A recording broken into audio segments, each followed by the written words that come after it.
I'm here with Constant Beckerling, the Wits first team captain. Constant, just take us back to school and how your rugby career developed and then how you ended up at Wits. Primary school, you wanted that? Go back that far? No, pre-primary. Pre-primary. High school's fun. High school's fun. Went to Alpmokar College across the road. It wasn't initially a renowned rugby school. We worked hard as a group of men there, and I honestly believe that experience, not coming from a traditional rugby school at the time, helped form me and helped prepare me to be able to do the same thing with Wits. And the setup was the same, the culture is the same, and it's always, or it used to be always about fighting above your weight and really digging deep and really showing who you are as a person on the field. And I think that's what the Wits culture is about now. And I don't think we're punching above our weight anymore. We definitely deserve our spot where we are now. So last season, you guys made the semi-finals. I mean, coming from Shield Rugby through the ranks into that, and then having drawn with Marty's during the regular season, and Marty's being your first match on Monday, obviously that gives you a lot of gears for the match. And how are you looking for the game? We're preparing as we would for any other game. There's no point in hyping up a specific opponent. That being said, we feel that we did let ourselves down, our families down, our club down, our university down in the way that we performed in the semi-final. I feel that in the way that we had set our goals, we hadn't set it accurately enough, and some people were satisfied and content just to be in the showpiece. And I think that was the big problem. We didn't reflect the way we've been playing, and we didn't showcase ourselves and our talents properly. So we're looking to rectify that, and we're looking forward to the match. And your coach spoke about, not just winning matches, also helping the university grow and being ambassadors for the university itself. And that's obviously important to you, to be rugby ambassadors, but also ambassadors of what's available at Wits from an academic point of view. Yeah, there's a saying that goes, course is easy at Wits, but we love being able to live the privilege of being a student athlete. It's a wonderful thing that sport can unify people, and we definitely feel that as we've continued with our journey into Varsity Cup, we've definitely seen the spirit of rugby grow on campus, and we've definitely seen that it transcends culturality, it transcends race, it transcends sexuality or sex, or it's about the human spirit. And we really feel that the spirit of rugby is on the up at Wits, and we really like representing our university. We're really proud to represent our university, and this is the best place we can be. I suppose for all the players playing in all the teams in the varsities, they do have a responsibility, because we know over the last few years there's been issues at the universities, and anything that the guys can do to help the university scene and the universities as a whole from a investment point of view is a good thing. I agree wholeheartedly. I think people don't respect the privilege of being able to study nowadays. Wits originated, or Fees Must Fall rather, originated at Wits in 2015, and it was just a stark reminder of how desperate people are, and the fact that it is a privilege and not a right. So I think the thing that players can do is that they can grab the opportunity with both hands, lest they not regret it. And they must also remember that they are taking up a space at varsity that someone else is desperate for. So the best thing they can do is use it, not waste the academic space, not waste the money that's put into them, and not waste the space in an academic program that someone who is in need or who actually wanted to do it can take. As far as I know, we had a brief chat last year. You're not wasting your space from an academic point of view, studying BSc Chemical Engineering, if I'm correct. Yes, that's correct. And how did the first year studies go? The first year of studies wasn't my best year, to be honest.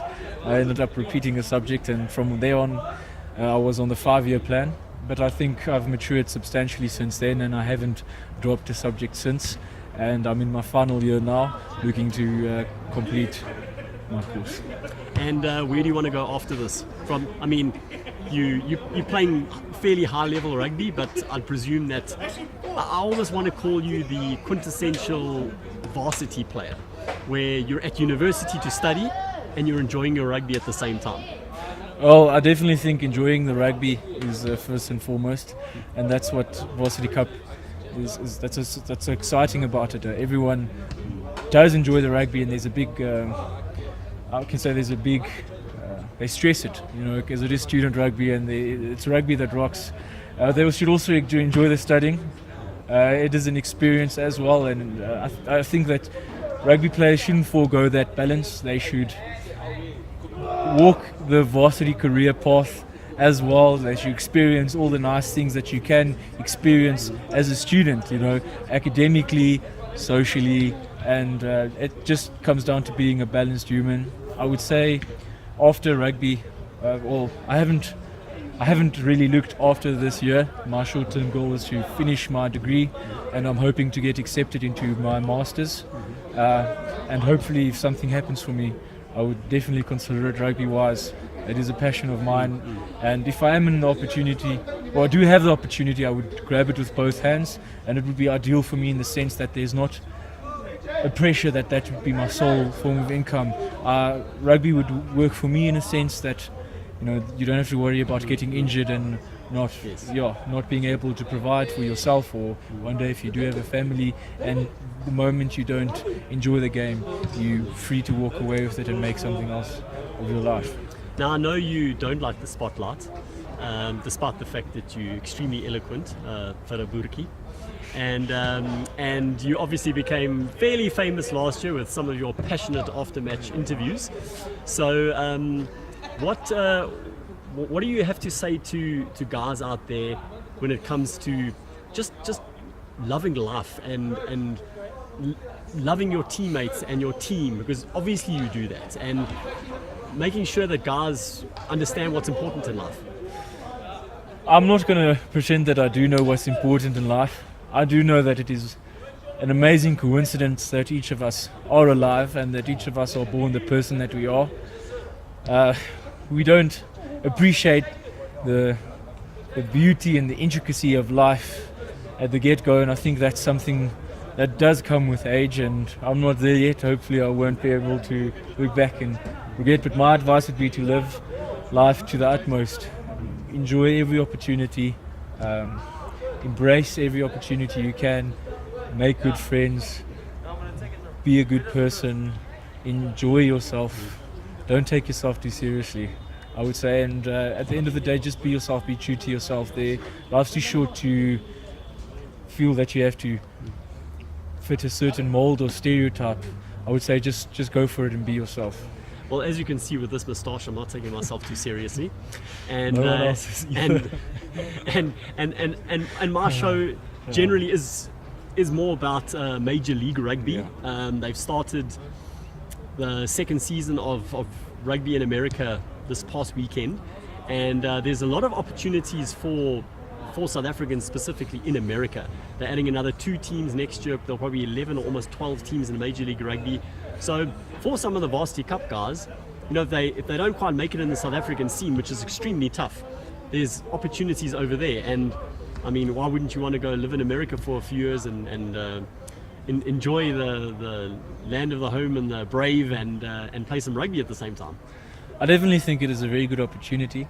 I know that after the recent Olympics in Rio, the US rugby website got something like 36 million individual hits. It's definitely a sport on the rise, and you can see that America definitely has the financial backing. So as soon as the country gets behind the sport, I know on the coast it's getting quite big, like you say, the money will come, and I think it will definitely become a lucrative thing. You can see the fact that the Crusaders have bought shares in some of the clubs there as well. The New Zealanders, they know that that's the next step commercially. So from a commercial point of view, rugby in America makes sense. That would be the big backing in the West, whereas the big money in the East would probably come from Japan.